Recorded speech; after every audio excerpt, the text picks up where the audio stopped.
ಇವತ್ತು ಸಂಜೆ 4 ಗಂಟೆಗೆ ಎನ್ಡಿಎ ಮೈತ್ರಿಕೂಟದ ಸಭೆ ಕರೆಯಲಾಗಿದೆ. ಪ್ರಧಾನಿ ನರೇಂದ್ರ ಮೋದಿ ಅವರ ನೇತೃತ್ವದಲ್ಲಿ ಈ ಮೀಟಿಂಗ್ ನಡೆಯುತ್ತೆ. ಈಗಾಗಲೇ ಎಲ್ಲ ಎನ್ಡಿಎ ಕೂಟದ ನಾಯಕರು ದೆಹಲಿಗೆ ಬರಬೇಕು ಅಂತ ಹೇಳಿ ನಿನ್ನೆನೇ ಎಲ್ರಿಗೂ ಕೂಡ ಆಹ್ವಾನ ಬಂತು. ಪ್ರಧಾನಿ ನರೇಂದ್ರ ಮೋದಿ ನೇತೃತ್ವದಲ್ಲಿ ಇವತ್ತು ಸಂಜೆ 4 ಗಂಟೆಗೆ ಮೀಟಿಂಗ್ ಕರೆಯಲಾಗಿದೆ.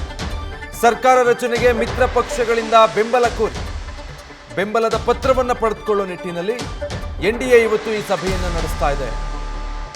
ಮಿತ್ರ ಪಕ್ಷಗಳಿಂದ ಈ ಬೆಂಬಲ ಪತ್ರವನ್ನು ಪಡೆದ ಬಳಿಕ ಸರ್ಕಾರ ರಚನೆಯ ಮುಂದಿನ ಪ್ರಕ್ರಿಯೆಗೆ ಕೈ ಹಾಕಲಾಗುತ್ತೆ. ರಾಷ್ಟ್ರಪತಿಗಳಿಗೆ ಎನ್ಡಿಎ ಮೈತ್ರಿಕೂಟ ಮನವಿ ಮಾಡಲಿದೆ. ಸರ್ಕಾರ ರಚನೆಗೆ ಸಂಬಂಧಪಟ್ಟ ಹಾಗೆ ಜೆಡಿಯು ಮತ್ತೆ ಟಿಡಿಪಿಯಿಂದಲೂ ಕೂಡ ಇವತ್ತೇ ಬೆಂಬಲ ಪತ್ರವನ್ನು ಪಡೆದುಕೊಳ್ಳಲಿದ್ದಾರೆ. ಡೀಟೇಲ್ಸ್ ಕೊಡ್ತಾರೆ ಜಗದೀಶ್, ಲೈವ್ ನಲ್ಲಿ ಜಾಯ್ನ್ ಆಗ್ತಾ ಇದ್ದಾರೆ. ಜಗದೀಶ್, 4 ಗಂಟೆಗೆ ಸಭೆ ಕರೆದಿರೋದು, ಒಂದು ಬೆಂಬಲ ಪತ್ರ ಪಡ್ಕೊಳ್ತಾರೆ. ಇನ್ನುಳಿದ ಹಾಗೆ ಸರ್ಕಾರ ರಚನೆಯ ಕಸರತ್ತು ಏನೆಲ್ಲ ಪ್ರಕ್ರಿಯೆಗಳಿಗೆ ಇವತ್ತು ರಾಷ್ಟ್ರ ರಾಜಧಾನಿ ಸಾಕ್ಷಿ ಆಗ್ತಾ ಇದೆ?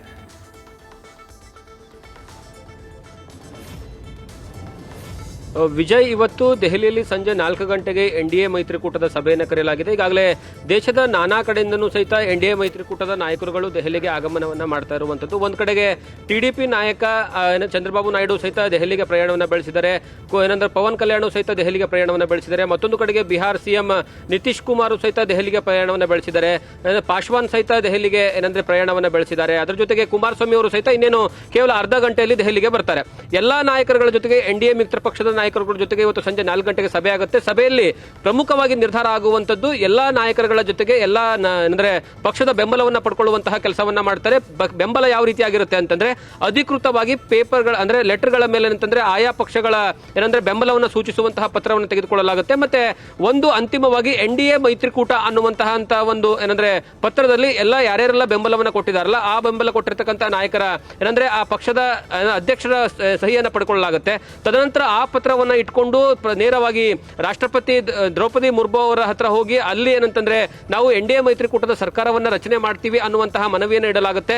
ಆ ಮನವಿಯನ್ನು ಇಟ್ಟಂತಹ ಸಂದರ್ಭದಲ್ಲಿ ಅದಕ್ಕೆ ಅಧಿಕೃತವಾಗಿ ರಾಷ್ಟ್ರಪತಿಗಳು ಏನಂದ್ರೆ ಅವಕಾಶವನ್ನ ಮಾಡಿಕೊಡ್ತಾರೆ. ಕಾರಣ ಏನು ಅಂತಂದ್ರೆ ಬಿಜೆಪಿ ಇಡೀ ದೇಶದಲ್ಲಿ ಅತಿ ಹೆಚ್ಚಿನ ಮತಗಳನ್ನು ಪಡ್ಕೊಂಡಿರುವಂತದ್ದು, ಅತಿ ಹೆಚ್ಚು ಕ್ಷೇತ್ರಗಳಲ್ಲಿ ಏನಂದ್ರೆ ಗೆಲುವನ್ನು ಸಾಧಿಸಿರುವಂತಹ ಕಾರಣಕ್ಕಾಗಿ 240ಕ್ಕೂ ಹೆಚ್ಚು ಕ್ಷೇತ್ರಗಳಲ್ಲಿ ಬಿಜೆಪಿ ಗೆಲುವನ್ನು ಸಾಧಿಸಿದೆ. ಅದರ ಜೊತೆಗೆ ಎನ್ಡಿಎಗೆ ಈಗಾಗಲೇ ಬಹುಮತ ಇದೆ. 292 ಕ್ಷೇತ್ರಗಳಲ್ಲಿ ಈಗಾಗಲೇ ಎನ್ಡಿಎ ಮೈತ್ರಿಕೂಟ ಗೆಲುವನ್ನು ಸಾಧಿಸಿರುವಂತಹ ಕಾರಣಕ್ಕಾಗಿ ಇದು ಏನಂತಂದ್ರೆ ರಾಷ್ಟ್ರಪತಿ ಮುರ್ಮು ಅವರು ಏನಂತಂದ್ರೆ ಅವಕಾಶವನ್ನ ಮಾಡಿಕೊಡ್ತಾರೆ. ಅವಕಾಶವನ್ನ ಮಾಡಿಕೊಟ್ಟ ಮೇಲೆ ಯಾವ ಸಂದರ್ಭದಲ್ಲಿ ಅಂದ್ರೆ ಯಾವ ದಿನಾಂಕದಂದು ಯಾವ ಸಂದರ್ಭದಲ್ಲಿ ಯಾವ ಸಮಯದಲ್ಲಿ ಏನಂದ್ರೆ ಪ್ರಧಾನಿಯಾಗಿ ಪದಗ್ರಹಣ ಕಾರ್ಯಕ್ರಮ ನಡೀಬೇಕು ಅನ್ನುವಂತಹ ವಿಚಾರವನ್ನ ಸ್ವತಃ ಇದೇ ಎನ್ಡಿಎ ಮೈತ್ರಿಕೂಟದ ನಾಯಕರುಗಳೇ ಏನಂತಂದ್ರೆ ಮನವಿಯನ್ನ ಮಾಡ್ಕೊಳ್ತಾರೆ.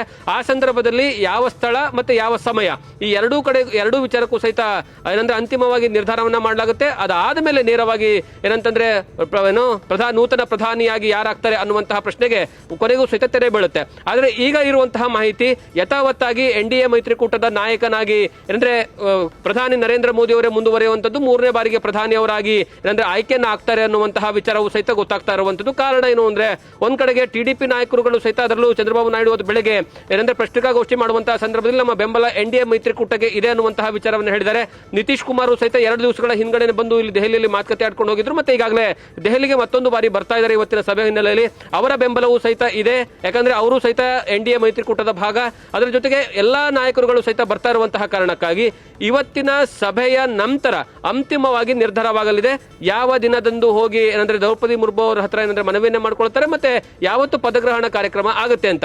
ಈ ಒಂದು ಸಭೆಯಲ್ಲಿ ಕೆಲವೊಂದು ವಿಚಾರಗಳು ಚರ್ಚೆಗೆ ಬರಬಹುದು ಅನ್ನುವಂತ ನಿರೀಕ್ಷೆ ಇದೆ. ಆದ್ರೆ ಬಹುತೇಕ ಅದು ವೈಯಕ್ತಿಕವಾಗಿ ಕೂತ್ಕೊಂಡು 1-to-1 ನಾಯಕರುಗಳು ಕೂತ್ಕೊಂಡು ಮಾತನಾಡಬಹುದು. ಅಂದ್ರೆ ಯಾವ ರೀತಿಯಾಗಿ ಪಕ್ಷದಲ್ಲಿ ಯಾವ ಫಾರ್ ಎಕ್ಸಾಂಪಲ್ ಈಗ ಟಿಡಿಪಿ 16 ಕ್ಷೇತ್ರಗಳಲ್ಲಿ ಗೆದ್ದಿದೆ, ಅವರಿಗೆ ಯಾವ ಸ್ಥಾನಮಾನಗಳನ್ನ ಕೊಡಬೇಕು ಅನ್ನುವಂತಹ ವಿಚಾರಗಳು ಸಹಿತ ಅಲ್ಲಿ ನಿರ್ಧಾರವಾಗುತ್ತೆ. ಅಂದ್ರೆ ಎಷ್ಟು ಸಚಿವ ಸ್ಥಾನವನ್ನ ಕೊಡಬೇಕು, ಅವರಿಟ್ಟಿರುವಂತಹ ಬೇಡಿಕೆಗಳೇನು, ಅದಕ್ಕೆ ಏನಂದ್ರೆ ಬಿಜೆಪಿ ನಾಯಕರು ಒಮ್ಮತವನ್ನ ಪೂರ್ತಿಯಾಗಿ ಸೂಚಿಸ್ತಾರ, ಜೆಡಿಯು ನಾಯಕರುಗಳ ಏನಂತಂದ್ರೆ ಬೇಡಿಕೆ ಏನು. ಯಾಕಂದ್ರೆ ಈಗ ಇರುವಂತಹ ಆಯ್ಕೆ ಇರುವಂತದ್ದು 2 ಪ್ರಮುಖ ಪಕ್ಷಗಳು, ಒಂದು ಟಿಡಿಪಿ ಮತ್ತೆ ಒಂದು ಜೆಡಿಯು. 2 ಪಕ್ಷದ ನಾಯಕರು ನಾಯಕರುಗಳು ಸಹಿತ ಏನಂದ್ರೆ ಬಹಳಷ್ಟು ದೊಡ್ಡ ಮಟ್ಟದಲ್ಲಿ ಬೇಡಿಕೆಗಳನ್ನ ಇಡ್ತಾ ಹೋಗ್ತಾರೆ. ಒಂದು ಸಚಿವ ಸ್ಥಾನ ಅಂತೂ ಸಿಕ್ಕೇ ಸಿಗುತ್ತೆ, ಆದ್ರೆ ಸಚಿವ ಸ್ಥಾನವನ್ನು ತೆಗೆದುಕೊಳ್ಳುವಂತಹ ಸಂದರ್ಭದಲ್ಲಿ ಯಾವ ಖಾತೆಯನ್ನ ಏನಂದ್ರೆ ಆ ಪಕ್ಷಕ್ಕೆ ಬರುತ್ತೆ ಅನ್ನುವಂಥದ್ದು ಪ್ರಮುಖವಾಗಿ ಕಂಡಿಟ್ಟಿರುವಂತಹ ಎಂತೆಂಥದ್ದು ಅಂದ್ರೆ ಒಂದು ಸಾರಿಗೆ ಆಗಿರ್ಬೋದು, ರೈಲ್ವೆ ಆಗಿರ್ಬೋದು, ರಾಜ್ಯ ಹಣಕಾಸು ಆಗಿರ್ಬೋದು, ಅದರ ಜೊತೆಗೆ ಏನಂದ್ರೆ IT BT ಇರುವಂತದ್ದೆಲ್ಲ ಅದ್ರ ಮೇಲೂ ಸಹಿತ ಬಹಳಷ್ಟು ಜನ ಕಣ್ಣಿಟ್ಟಿದ್ದಾರೆ. ಈ ಎಲ್ಲಾ ಕಾರಣಗಳಿಂದನೇ ಏನಂದ್ರೆ ಯಾವೆಲ್ಲ ಪಕ್ಷಗಳಿಗೆ ಯಾವೆಲ್ಲ ಖಾತೆಗಳು ಹೋಗ್ತಾವೆ ಅನ್ನುವಂತಹ ವಿಚಾರ ಇವತ್ತಿನ ಸಭೆಯಲ್ಲಿ ಚರ್ಚೆ ಆಗೋದಿಲ್ಲ. ಇವತ್ತು ಕೇವಲ ಬೆಂಬಲವನ್ನು ಪಡ್ಕೊಂಡು ತದನಂತರ ಆಯಾ ಪಕ್ಷಗಳ ನಾಯಕರ ಜೊತೆಗೆ ಪ್ರಧಾನಿ ನರೇಂದ್ರ ಮೋದಿ ಆಗಿರ್ಬೋದು, ಅಮಿತ್ ಶಾ ಆಗಿರ್ಬೋದು, ಅವರು ಕೂತ್ಕೊಂಡು ಚರ್ಚೆಯನ್ನ ಮಾಡಿ ಅಂತಿಮವಾಗಿ ನಿರ್ಧಾರವನ್ನು ಕೈಗೊಳ್ತಾರೆ. ಆದರೆ ಇವತ್ತಿನ ರಾಜಕೀಯ ಬೆಳವಣಿಗೆ ದೇಶದಲ್ಲಿ ದೆಹಲಿಯಲ್ಲಿ ದೊಡ್ಡ ಮಟ್ಟದಲ್ಲಿ ಸಂಚಲನವನ್ನು ಸೃಷ್ಟಿ ಮಾಡ್ತಾ ಇರುವುದಂತೂ ಸತ್ಯ. Vijay, thank you Jagadish. So ಸಂಜೆ 4 ಗಂಟೆಗೆ NDA ಮೈತ್ರಿಕೂಟದ ಸಭೆ ಇರೋದು. ಬಹಳ ಸುದೀರ್ಘವಾದ ಚರ್ಚೆ ಆಗೇ ಆಗುತ್ತೆ. ಯಾಕಂದ್ರೆ ಮಿತ್ರ ಪಕ್ಷಗಳಿಗೆ ಏನು ಸ್ಥಾನಮಾನ ಸಿಗುತ್ತೆ ಸರ್ಕಾರ ರಚನೆ ಆದಮೇಲೆ, ಸಂಪುಟದಲ್ಲಿ ಏನು ಸ್ಥಾನಮಾನ, ಎಷ್ಟು ಸ್ಥಾನಮಾನ ಸಿಗುತ್ತೆ, ಯಾವ ಖಾತೆಗಳನ್ನು ಕೊಡಲಾಗುತ್ತೆ, ಅದೊಂದು ನೆಗೋಷಿಯೇಷನ್ ನಡೀಲೇಬೇಕು. ಅದಾದ ಬಳಿಕ ಬೆಂಬಲ ಪತ್ರವನ್ನು ಪಡೆದುಕೊಂಡು ರಾಷ್ಟ್ರಪತಿ ಮುರ್ಮು ಅವರಿಗೆ ನೀಡಿ ಸರ್ಕಾರ ರಚನೆಗೆ ಅವಕಾಶ ಕೋರಿ ಮನವಿ ಮಾಡಬೇಕಾಗುತ್ತೆ. ಇಷ್ಟೆಲ್ಲ ಬೆಳವಣಿಗೆಗಳಿಗೆ ಇವತ್ತು ರಾಷ್ಟ್ರ ರಾಜಧಾನಿ ದೆಹಲಿ ಸಾಕ್ಷಿ ಆಗ್ತಾ ಇದೆ. ಒಂದು ಕಡೆ TDPಯ ನಾಯಕ ಚಂದ್ರಬಾಬು ನಾಯ್ಡು ಮತ್ತೆ ಬಿಹಾರದಿಂದ ನಿತೀಶ್ ಕುಮಾರ್ಗೆ ಈಗಾಗಲೇ ಬುಲಾವ್ ನೀಡಿರೋದ್ರಿಂದ ದೆಹಲಿಯತ್ತ ಪ್ರಯಾಣ ಬೆಳೆಸಿದ್ದಾರೆ.